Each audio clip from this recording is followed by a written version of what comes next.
Okay, I'm just starting this. I've been having so many problems with this tripod, and I don't know I used to be so good with this when I used to do videos. I used to set it up perfect. Now I have to keep my phone plugged in because for some reason, if the phone isn't charged high enough, it'll just stop recording. I don't know, but it just took me like 10 minutes to set up this tripod. Anyway, sorry. Like I said, this is all raw. If I'm gonna complain, you're gonna hear a complaint sometimes. I'm doing a video without a hat today. I know some of my videos, like last night, it was like, I do a lot of videos where I don't like it to be too bright because I honestly, like, that's the reason I used to do podcasts on the radio, because I don't like the way I look. I really don't. Even though when I was younger, didn't mind too much. Now that I'm older, I have these dark circles and everything, but who cares? I don't care, you know? You got to get to the point where you just like, at least I'm just talking, I instead of feeling like I'm talking to a lot of people, like thousands or whatever, or anybody who could tune into this is public to the whole world, I just feel like I'm talking just to this camera, to this phone. That's it. I don't have nobody else in the room. That's why I decided to do it this way. Maybe later on in some of the later segments, like this is part 3. Maybe I'll get to a part 8 or 9 where I have somebody film me like after my surgery or something. But anyway, this segment was going to be about alcohol, and I never thought I would do it, but I did quit drinking. Like I said, almost 6 years ago. Those other segments about mental health, I hope some people got some help from it. I know, like I said, my videos are a little dark, and you know, it's tough to talk about these things. You know, for me to just come on here and talk about these things is not easy. You know, if you're watching and, you know, think about it. If you were to go on camera and talk about these things, you know, because there are a lot of people who just don't look at you the same or whatever anymore. I don't know. I just feel like as I got older, or as time went by, I mean, as technology came out and more people spend more time on their social apps, and they don't see each other in person as much. I mean, I'm sure everybody can relate to that. You know, you just don't see anybody. But for somebody who comes out and talks about their mental health, or talks about their sobriety or cancer or any of these serious issues, you know, people just somehow want to keep away from that. Some people just don't want to deal with it, or they just rather just go on about their lives and they're in their own bubble, and they'd rather just stay away from it. So like, if I'm around people, I'm not going to just sit here and talk like this, but I'm doing this because it's more of like, all right, well, there are people out there that can relate and maybe they can learn something from it. Or, you know, years and years from now, this will be here, and something, you know, people can watch and remember me by is that I had the guts to come on here and do it. You know, it's not easy. You know, it takes a lot of courage to go through what I did. You know, to instead of just giving up and offing yourself. You know, I'm not saying that people are weak if they do that, because like I said, if you're in a place where you have no other way out and you do it, like I probably would have done it, like I said, if I wasn't in the hospital. But anyway, moving on from that, it sure did take a lot of strength to stop drinking. Drinking for me, like I said, when I was a very young teenager, 15, 16, I drank to like not feel the pain, and to not, like, you know, it was a way to escape from my home life or just whatever, you know, and it just felt good. It was like, oh my God, you know, like, you know, you just wanted that high and to just forget about everything that was going on. As I got older, like I said, in my mid-20s, I didn't drink a whole lot. Like if I had like a girlfriend, which usually I did have girlfriends for like years at a time, and I wouldn't drink a whole lot, but you know, here and there, but more like social drinking. You know, like you go out to a dinner or an anniversary or a get-together, a reunion party. Of course, you know, you're gonna get some drinks and have some fun, but I wasn't drinking just to like numb pain or get, you know, just really drunk and at all. But then later on in my late 20s, I got bad again to the point where like, and I was single there for a few, quite a few years, in the late 90s, and dating around some girls, and I was also just wanting to be single. I didn't want no girlfriend or nothing. I wanted to enjoy some single life, and I had cut back on my hours because I always worked long hours. And I felt like I was missing out on a lot, and for those years, and I wanted to party a lot. And that was when the music scene was really big, like I said. And at first, it was like, all right, you go out to the clubs and you want to let loose, and you'd get, a nice strong buzz, and you'd maintain that buzz. And then you'd get towards the end of the night, you're kind of drunk. And then at the end of the night, you might have some water or whatever, then go to like another after hours party, drink some more. 3, 4 in the morning, you're still drinking, whatever. And, I'd be okay. And, I didn't let it affect my work or, anything like that. I never got into like legal issues or nothing with it. But then I started getting to the point where I would go out partying so hard that like you get home sometimes 3, 4 in the morning, and you're like still chasing that drunk feeling for some reason. Or you're at like an after party, and or like you go to a diner or something, and I'll be like passed out on the stairs, like 40 degrees, and there's a guy laying on the stairs, and people are stepping over me. That was when it started to become a problem, and I would have to cut back, and because I was on my medications. I'm really not supposed to be drinking a lot on antidepressants, and I would cut back, and then.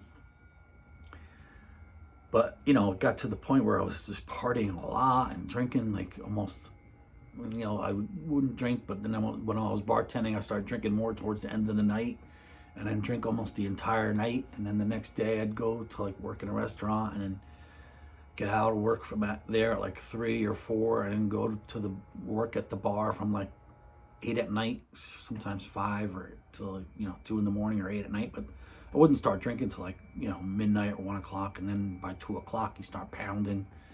And it was like, became a cycle where you're just drinking almost every night. And then you had a day off, you would go party somewhere at a club or something.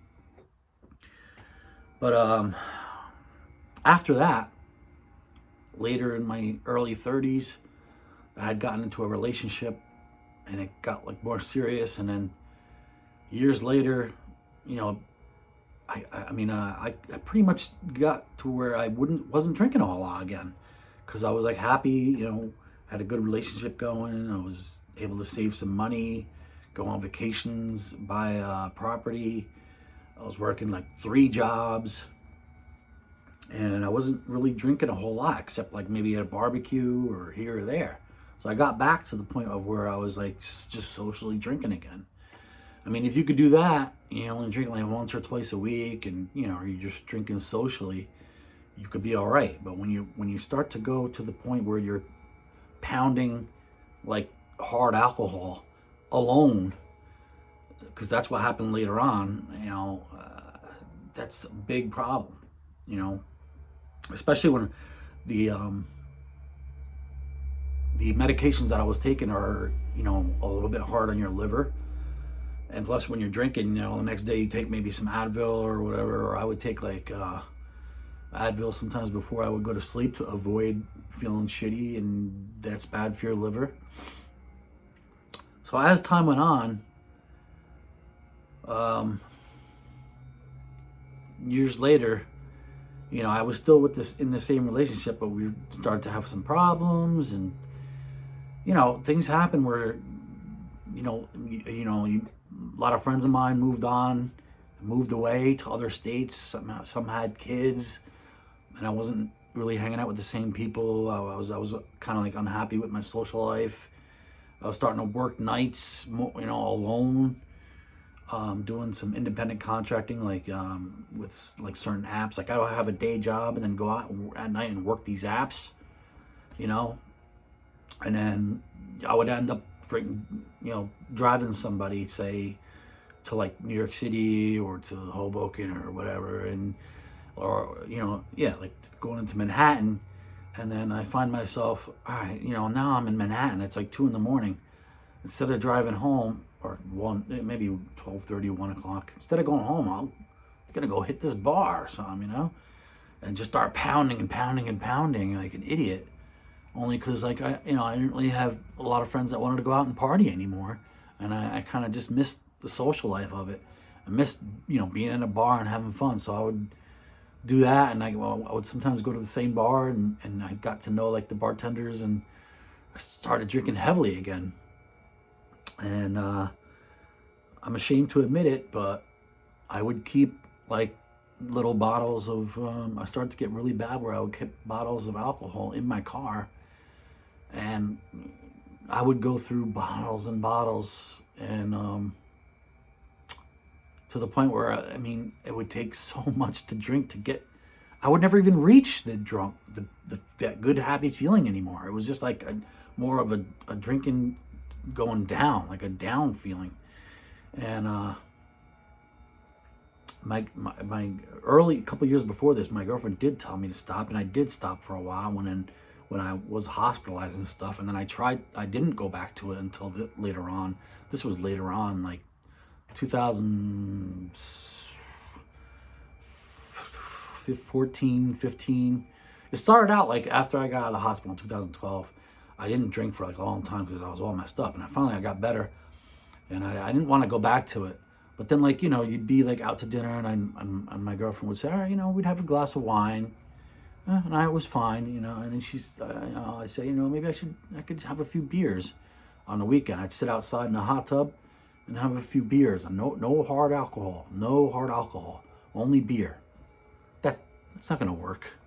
It worked for a while, but like I said, years later on, when I started missing my friends and started, maybe what I did was I started cutting back on my medication because I didn't want it to mix with the drinking, and I figured if I cut back on the medication a little bit, it wouldn't hurt my liver so bad. So, and then I'll drink because you don't want to take the medication and drink together. So I cut back on the medication, I guess, thinking I can handle it and drink, and start drinking hard alcohol again. And I didn't even tell my girlfriend, and that was really when I got bad, because then you're hiding it. When you start hiding it from people that care about you and your family or whoever, and that's really a problem. And then when you start to like, you're working throughout the day, and then you're thinking about it, you're thinking like, oh, later on, and you have the same, like I had a one bar that I would go to that had like packaged goods, like after hours, and I would always go there, get one bottle, and then I drink that. Whenever I kind of lose my buzz again, go back there, swing around again, and I got into the habit of going to that same spot, and I would just buy bottles of like vodka or whatever, and I drink the whole bottle, like maybe like the not the full size, but maybe one of those half size ones. I would buy like one of those, and like 2-3 airplane size ones, those shooters ones. That wouldn't be enough, and I'd swing back around and get like a bigger bottle. So bad. That was when I knew I was going downhill. I didn't tell anybody. I was so scared. I was like, I just thinking to myself, I'm gonna die. I'm gonna end up in jail. I'm gonna whatever. And I didn't care. I got to that point again, like when I was like 15, where I was just killing my body and did not care. I didn't realize, me and my girl were going through some relationship issues, and, everybody around me was having families and getting married, and I wasn't. And it really bothered me. I still had a lot of like anger issues that, I did go for therapy for that, but like, things just haunt you. You got demons, like, they come back, and I'm not saying that drinking, it would help temporarily, but at least like I would, stop at the bar, and I felt like I had a social life again, even though, I wasn't with my old friends that I was with. At least I was around people. And I'm the type of person, like, I feed off of others. Like, others feed off of me too. Like, if we're getting along really good, and you're like, you have a good personality and you're funny, it'll make me be more funny, and like I feed off of that. Like my one friend Aunt, Planet Antonio. You can look him up on YouTube, or we used to do a podcast together. He's the type that doesn't really need to drink too, so that was good for me to hang out with him, because we work off each other, and he's like kind of like a complaining little, like almost like a bitchy type of guy, but he's really funny and creative. So I could be also creative and feed off of him, and I could quickly come back with lines and stuff. So we were really good on the podcast together. But when I was out working on my own, and then late at night would come, no one would be around, so I would go to these bars, and it got to the point where and then on the ride home, I'm ashamed to say it, I'd be pounding drinks, get home, maybe even drink a little more, and then you just feel terrible. You'd feel, it wasn't like the happy type of feeling like you used to get when you went to the clubs and you had a great time, the music, you're dancing, you would usually dance it off. You'd sweat so much that you pound some water that you pretty much were like almost sobered up by the end of the night. It wasn't like that. Now it was to the point where like I kept chasing that harder drunk feeling, like a depressive drunk. I'm not saying drinking you could be a happy drunk and it's still not a problem. It still could be a problem. It could affect your life, of course. And all alcoholics know this. And I realized I was an alcoholic. In other words, I don't have control. When you realize you don't have control of it, is when you wake up to realize you have a problem. And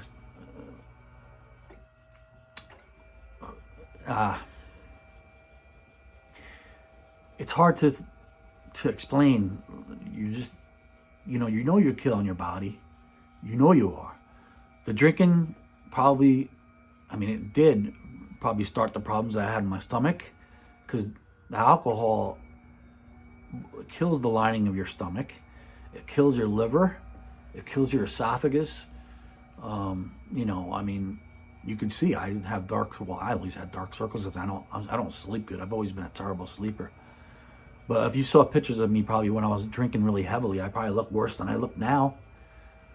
It kills your skin, and plus the medications I take, the antidepressants that I was on, and I'm still on, dehydrate you quicker, and they also make you bloated. So like, even though I would be sometimes in good shape, like, which I became later after I stopped drinking, I could be in really good shape. You're going to the gym, you're working out. I could run, play full court basketball, but I look heavy. And I was like, usually around, my weight was always around like 200, 190, 200 until like the age of like 30. And then when I started those medications, like most of the antidepressants will increase your appetite. So when you start taking antidepressants, you really have to work out even harder and watch your diet, because you'll blow up. Especially when the one time I was on Zoloft, man, I gained like 15, 20 pounds within like the first couple months. There's certain ones that'll really increase your appetite. I think Wellbutrin is one that doesn't, supposedly, but I don't really like that one too much. I don't know, but to be honest, I'll tell you right now, I'm on Cymbalta. Cymbalta was the only one that helped me get out of that depression. But I don't want to go back into the depression too much, but just saying that, when you take antidepressants, drinking is even more dangerous. So I got to the point, to get back to the story, I got to the point where, like I said, I realized I'm an alcoholic, and it was like the last few weeks before I stopped drinking. And I was hiding it from my girlfriend. Like I said, that's when it's really bad, I'm hiding bottles of liquor everywhere, in my glove compartment. I mean, in the console, I'm lucky I didn't get locked up or whatever, it's I don't want to get into all that about driving and all that, because I could, there's everybody, you can name almost everybody when you were younger and you went out to the clubs and you drove home from the bars, and technically you could have gotten 100 DUIs, whatever. I was a great driver. I still am. I'm not going to sit here and say, well, I'm a great drunk driver or whatever, but you do build up your resistance, and you know, I try not to drive when I was really really drunk. I usually would wait until I'm close to my house or back to home or at the bar, then pound. I tried to not be too drunk on the road, but I'll admit it. I did. You know, I shouldn't have been. I mean, there was nights I drove home from down the shore that I was probably shouldn't have been on the road or whatever. But you're what I felt. I'm not going to sit here and say I was fine. Or driving. It's not a safe thing to do. I won't really get into that. I'm ashamed I did it, but I eventually got into some. I was starting to get into like in New York City, and I was getting like into fights and stuff. Like here I am in my 40s. I'm getting into fights. Not really because I'm drunk or I'm mad drunk, but like, if you're in the city and like somebody would say to me, grab my arm, like these people were trying to sell stuff, or I didn't like people like grabbing my arm or something. I feel like that's disrespectful or something. And I would let them know about it, whatever, I had a guy grab my arm, whatever, and I had to take care of it. So I was getting into like problems like that. And another time I was at that bar that I always went to, and I was just talking to people. I would like to be friendly with everyone. You're talking to people, and there's girls there, there's guys there. I don't care if the girls or guys. You talk to everybody. That's what you're there for, to be social. Some guy got mad, said I'm talking to his girls.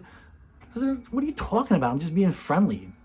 Some guy tried to hit me over the head with a chair or something. I don't know. And even the guy at the security guy was like, told him like, dude, this guy comes in here all the time. Like, he's not doing anything wrong. This guy was way more drunk than me, so he was the one that was looking for trouble. And I kept telling him, back off, back off. I go, dude, go ahead, hit me with the chair. He was bigger than me. He's like, this and that. I go, dude, a guy your size needs a chair? No, I knew he was nothing. He was scared. Anybody who has to pick up a chair means they're probably scared. So he's like a sucker, like that's what we used to call it.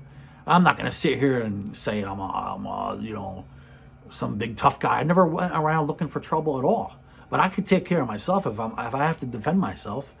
I may I have a look. That's what I'm saying. If there's any younger people on here, and you're in your 20s or young 20s or even 30 or whatever, and you're all you got big muscles, you work out, maybe you do some juice, whatever, you got a six pack, and you see a guy like upper 40s, 50, like me, and I look kind of heavy, don't think that you could just, throw a guy around. Like, I mean, a guy like me who has a little fat on their body, believe me, you're still strong underneath. And a guy like me I'm a very emotional. I have a lot of emotion. I got a lot of heart. And I will not hesitate, I will not hesitate to defend myself when I have to.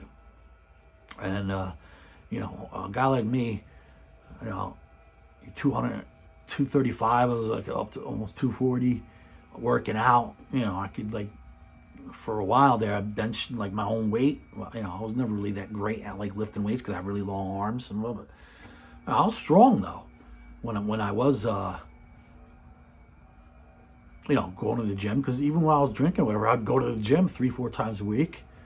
You're still strong. I mean, your 40s and your 50s, you're really strong. I mean, I had two guys one time in New York City, I think it was like Times Square. They were both hitting me.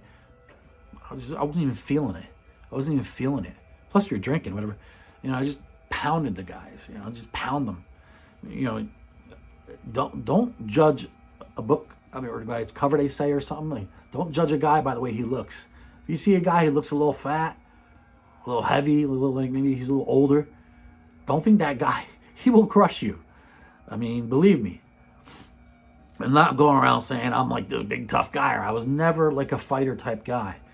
But if I did have to defend myself, and I'm not saying there's no young guys that are really tough either, but it's not about being tough. Believe me, I'm not that type of guy at all. I'd get along with everyone. I'd get into an argument with some guy, and the next thing I'm buying him a shot, and we're joking about it later. It's no big deal. That's how some guys are. We just know. You see somebody else, and sometimes you just know, who's. I know real people from the fakes. I know I could tell like a real type guy, You know, I'm from Jersey. Like, we know the way we grew up. We know a real guy from like a fake, you know, or somebody who's like considered soft or whatever. Like, but I'm no guy that went around like, oh, you know, you fuck you. Or, no, no, no, no. No, but if somebody would grab my arm like that, or you know, take a swing at me, or just like this guy who's drunk out of his mind and try to hit me over the head with a chair, I'll defend myself and I will not back down, even if I do lose. You know, I was at the point where, hey, if I lose my life, do I give a shit? I'll almost be one of those type of guys that are the most dangerous type of guys, the guy who doesn't care. You know, and I won't stop. You'll have to kill me. You'll have to kill me. But anyway, I don't want to get into all this stuff about fighting and all that. But, you know, I did have, you know, had my share some good bouts. But, no, thank God I never got hurt. I mean, my eye busted in a little bit. And, you know, when, you know, you get side blinded by, you know, you're fighting a guy and another guy kicks you or whatever or something. But that's all in the past. But back to the drinking. My girlfriend, I got into some legal issues, and I had to make a choice. And my girlfriend gave me kind of like an ultimatum because she had enough. She said, look, this is it. I'm not going to be around for you. I can't go on like this because it was starting to affect, you know, my job, my life. Started having legal issues, and that will cost you. It will cost you a lot in your relationship and in your financially. And I had to make a decision. You know, I was on the antidepressants and this and that, and I said, you know what? I got to stop this. And like, I did it like that. I decided in my mind, I said, this shit is poison, and I'm going to look at it as poison. And I made a switch in my mind to make myself believe that all alcohol, beer, anything, any alcohol is poison. And it is poisoning you. Now, I'm not going to sit here and say you shouldn't drink at all, or I'm not going to say, you know, stop drinking, whatever. But if it starts to affect your life the way it did for me, and you mess up your liver, and you know you're spending a lot of money, and you're getting into legal issues, you gotta stop. You gotta stop before you could hurt somebody, you hurt yourself, you hurt your family, and you know your girlfriend, your wife, whatever, your kids. When you start to get like, you know, cranky or whatever. I mean, I never was like violent to anyone. I never would hurt my girlfriend ever. But like, you know, I did see myself being more moody, you know. So it becomes a problem. And I saw it to be a big problem. And I didn't want it to get worse. I didn't want to slowly die from alcohol and, you know, taking these antidepressants. And I don't want to go back to the hospital. So I made my mind up to quit. And I did it. January 17th of 2017. I never drank again. I went to go pick up my car from the pound, and there was, you know, I went to go get it. As soon as I opened, I signed the papers, had to pay all this money. I opened the door, and there was a couple bottles of alcohol there. I took the bottles of alcohol and just threw them in the junkyard, like just threw them. And I looked at it. I threw them on the ground, and that was it. That was the last. I said to myself, that is it. It is poison, and I'm never touching it again. I felt terrible for my girlfriend. I felt terrible for her, and she gave me the ultimatum. Excuse me.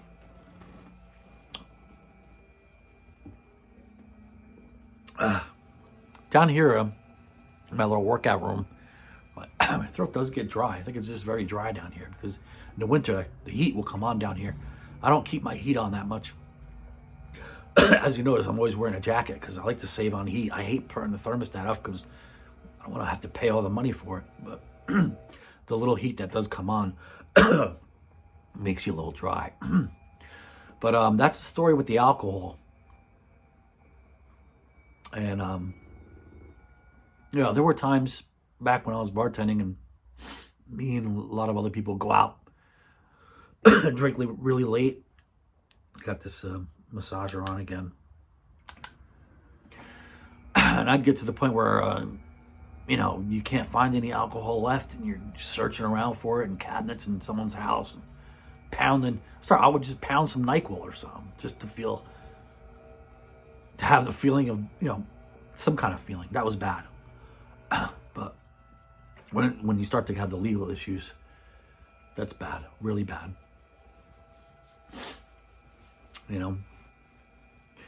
So think about it. If you see yourself going out and socially drinking, and you enjoy that, and you're fine with it, and it's affecting your job or your life, and you think it's okay, and that's fine. I don't judge anybody. I can hang out with people right now, and I could even go to a bar. I mean, I won't stay a long time, but I'll hang out and have a seltzer or whatever, but I don't really go. I haven't been too much, or a party or a get together and people are drinking, that's fine. But if somebody starts getting too wasted around me, and starting to get all fumbling and slurring their voice and stuff, then, I do one of those, what do they call it, Irish exits or whatever, gone. I just get out of there because I start to feel a little uncomfortable, because, I could deal with people socially drinking and having some laughs and stuff, but if somebody starts getting too drunk, I don't feel comfortable around them. It doesn't mean I hate them, but it's just, that's how I deal with it. But I haven't, obviously with the pandemic and all that, I haven't really been around. Well, that was now going 2 years into this damn pandemic. People weren't seeing each other before the pandemic. Now, with the pandemic, forget it. No one sees anybody.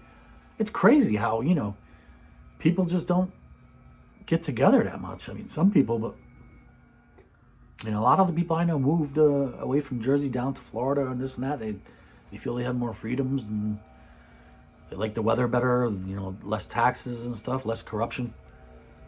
Bless them. My girlfriend has a great job up here, so we're staying up here for now. But we'll see. That's a whole other issue. But alcohol is, in my mind, I look at it to make myself stop it, and I look at it as a poison. That way, I will never drink it. I don't even have mouthwash that has any alcohol in it. Nothing. I stay clear. And then I don't smoke no more. I quit smoking that 20 years ago. But when I first met my girlfriend, she didn't like that I smoked and the fact that I had asthma. So, if I wanted to enjoy playing my sports and stuff, I quit that smoking, because who has asthma and keeps smoking? That would have been, that's a really bad way to die. Emphysema. My grandmother had emphysema. Yeah. She smoked so long. By the time she quit, she got worse, because at that point in your life, when you're older, you might as well keep smoking, because that's the only thing keeping your lungs going. Because when you quit, say you smoke until you're 70, 40, 50 years of smoking, you quit, your lungs have to try to repair, and they're working so hard that it's harder on your body. But I smoked about almost close 17 something years, almost 20, and then I quit. Now it's been 20 years. Well, yeah, I don't know. See, I started about 15, but I never was a heavy smoker. Sometimes a pack would last me 3-4 days. Sometimes I only smoke 2 packs a week. I usually only smoked mostly when I drank, or just on a long ride or whatever. I was never the type to chain smoker or nothing. If I was drinking, I would go through maybe half a pack or whatever in one night. But otherwise, that rest of that pack would last me the next 3-4 days. Well, anyway, that's the drinking part of it.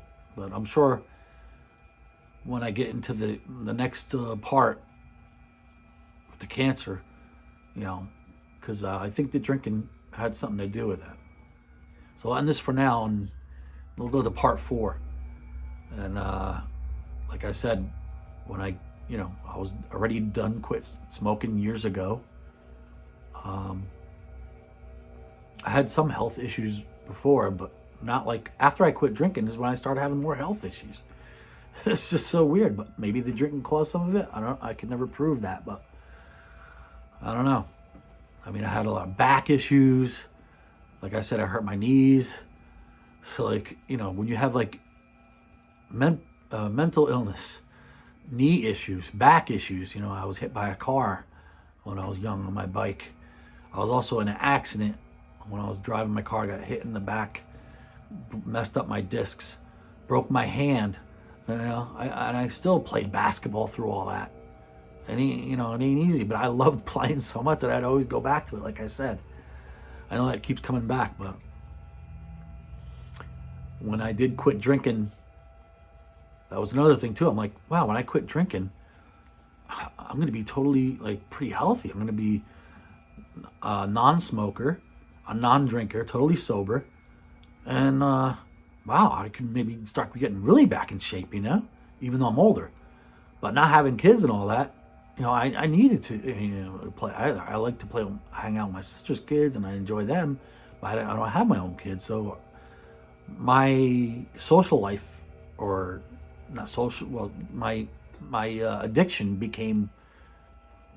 I was planning to be playing basketball and doing sports, playing football with my nephew, passing the ball around, hiking. I loved hiking. I got back more into hiking, but anyway, we'll get into that. What happened after I quit drinking, and why all these things happened after I quit drinking? I don't know.